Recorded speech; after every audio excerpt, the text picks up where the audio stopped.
623 channel ప్రేక్షక దేవుళ్లకు కొండ శ్రీనివాస్ అందరికీ నమస్కారం. ఈరోజు మనం 78వ స్వాతంత్ర దినోత్సవం జరుపుకుంటున్నాము. ఎంతోమంది త్యాగ ఫలితం ఈ స్వాతంత్ర దినోత్సవం. దీన్ని ఎవరు మర్చిపోకుండా బాధ్యతగా ప్రతి సంవత్సరం జరుపుకోవాలని, ఇది నా బాధ్యత అని కూడా ఆలోచించాలి. ఈ స్వాతంత్రం రావడానికి అందరూ చాలా పోరాటాలు చేస్తేనే వచ్చింది ఇది. అంటే ఏంటి, అందరూ కలిసి చేస్తేనే ఏదైనా సాధించగలం అనే మెసేజ్ వస్తుంది దీంతో.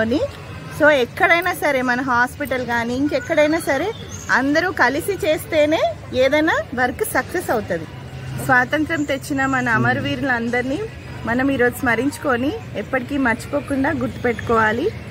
అందరూ పేరున కాకపోయినా అందరినీ స్మరించుకొని కృతజ్ఞతలు తెలుపుకోవాలి.